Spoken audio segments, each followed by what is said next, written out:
very warm welcome to Talking Point, the podcast where I observe, reflect and debate the issues that matter to you. Among the talking points on the agenda today, the pros and cons of mobile technology.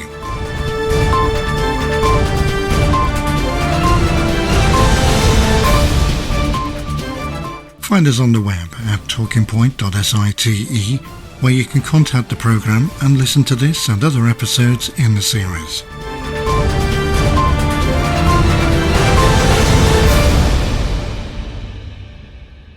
Hello and a very warm welcome to Talking Point. I'm Philip Anderson. Well, what's been your pet peeve in the past week? Doubtless you've been following events in Parliament, particularly over the resignation of Boris Johnson and the fight to find the next Tory party leader. Well, if it's something you'd like us to include in a future episode of Talking Point, by all means do get in touch. You can find out how to do so by visiting our website at talkingpoint.site, where you can also listen to this and other episodes in the series.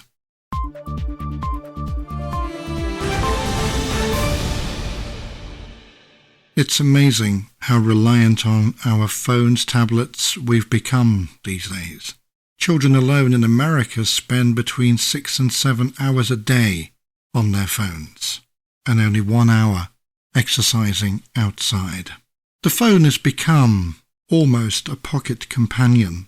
It's replaced the need for laptops and pocket diaries, calendars, etc. The phone, I remember, in my day when growing up, was just a phone. It was a way of keeping in touch with people, and the idea of a disembodied voice without a picture to it appealed to me as somebody who is blind. And it left a lot more to my imagination, because not only did I find the person's voice on the other end friendly, stimulating, angry, whatever the mood of the person happened to be at the time, I was also very interested in the surrounding atmosphere, so I was listening for background noises, especially if they were calling me from a phone box, a call box. Again, something else we hardly ever use these days. I don't think even we have them in existence, do we? Apart from in local villages where they've become monuments for dispensing information and etc., where people can put up little posters about their business or put their business card in. For those that have been abandoned, sadly, they've just become a magnet for graffiti. But I used to love the phone. When I was at boarding school and my mother used to phone me once or twice a week and listening for the pips. We used to have pips to people know that they needed to insert their coins. So it was all based on sound. People used their ears more back then, in the same way that they used their ears for radio. Mobile phones, whilst they have their uses, and by goodness I've come to realise just how an invaluable piece of equipment a phone is, particularly now that they've got camera technology incorporated into their design, can really be helpful. I mean, I used to have to rely on people to read mail to me years and years ago before scanners and cameras came in, and sometimes if a letter arrived, I may have to wait a day or two, or maybe a few hours, depending, for that letter to be read. And you'd think, well, as a person without sight, I'd be the world's most patientest of individuals. On the contrary, I've always found that making use of the camera very helpful. Give you an example. Let's just say the assistive technology I'm using on my phone fails for whatever reason, and I'm using an app called Seeing AI, which has been developed by Microsoft, which is a very multi-purposed app, and it's been trained to recognize text, barcodes, can also recognize faces, environment, currency, color, etc. But if, say, I'm using it to scan for a sell-by date on something out of the fridge. The date is often the problem because they use a date stamp rather than an ordinary printer to put the date on, because they produce all the general surface packaging generically, and the dates just go on separately, because obviously the date is the thing that changes the most. So they'll produce all their printed material for the main wrapping in bulk, and obviously because the dates change, they couldn't print a separate packaging for every new date, because that would be, well, not cost effective, which I can see the logic in that. And occasionally the date stamp isn't all that distinct, and I have to get assistance for it. I can then FaceTime my son or a friend, because obviously that utilises your phone's camera. They'll be able to see instantly what the date is. There are other assistive services that have come on board on the mobile phone, which has been very useful, such as Be My Eyes, which makes use of volunteers who've signed up to the app all over the world, who can provide instant support to people like myself who are sight impaired. Again, if my son or friend wasn't available when I was looking for a sell-by date, I could then call that service. And there are so many other services incorporated into that app that you can avail yourself, such as if you've got issues with your PC, for example, you can call Microsoft via the Be My Eyes app. If you've got a question regarding health, there's a service you can call for that within that app. And it makes you more independent and less dependent on other people. And it gives you back your dignity. It gives you back your pride. It puts you back in the driver's seat.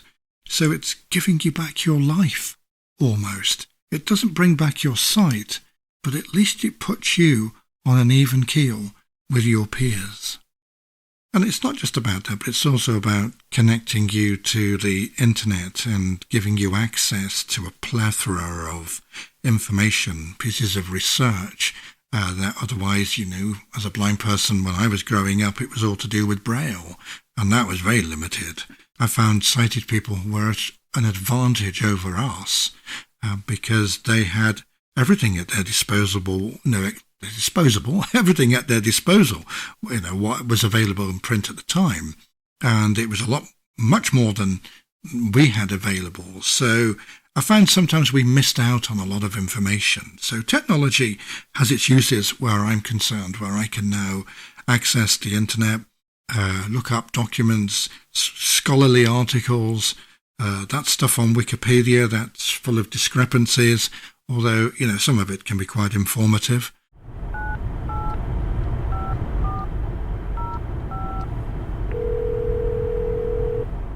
It still bothers me that even though we've got legislation policies in place to say, do not use your mobile phone while driving, unless it's hands-free.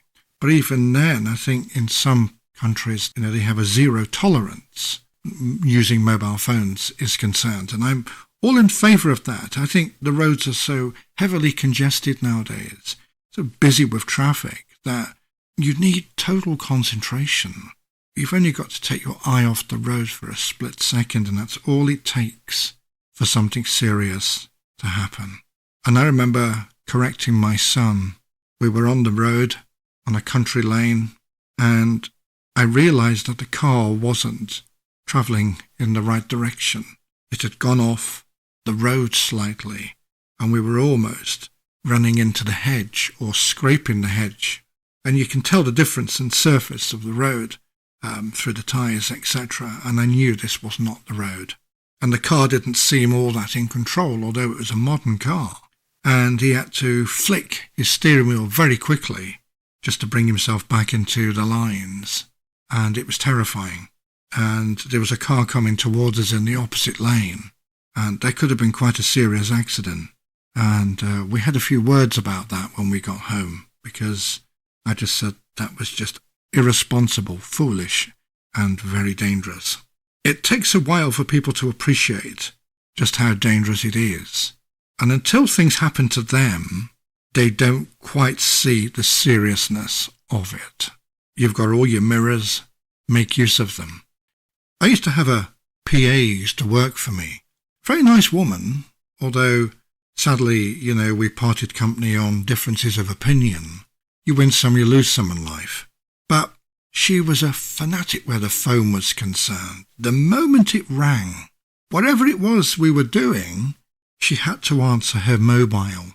I thought it was discourteous because she was working for me and that was her personal mobile. But she'd on the phone straight away the moment it rang. It's almost like she had this exaggerated curiosity about her. Almost like an addiction, even, really. She'd be driving, and the moment the phone sounded in her bag, she'd be leaning down. And I said to her, do that when you're not with me, but when you're with me, I'd like you to abide by the rules. Keep your eye on the road. You've got responsibility and extra responsibility. You've got somebody else in the car. You've got a passenger. And unfortunately, our works insurance won't cover it because neither will anybody else's insurance. If you were deemed to be behaving irresponsibly, then it'd be your fault and you'd be liable. Just remember, with actions come consequences. And despite the warnings, despite the legislation, why are people still tailgating people? You do realise that if the person in front of you had to pull up sharp brake, you would go straight through your windscreen and career into the back of the car in front because you wouldn't have allowed yourself enough braking time. So it's important you keep a couple of cars distance between the one in front to allow you that braking time, and particularly if there was ice on the road. And yet people still live dangerously. Life in the fast lane, as they used to call it. Remember that song? Life in the fast lane. Do let me know your thoughts. You can contact the programme via our website, talkingpoint.site, where you can listen to and download this and other episodes in the series. Whatever it is you're doing, do it safely. Take care. Bye-bye.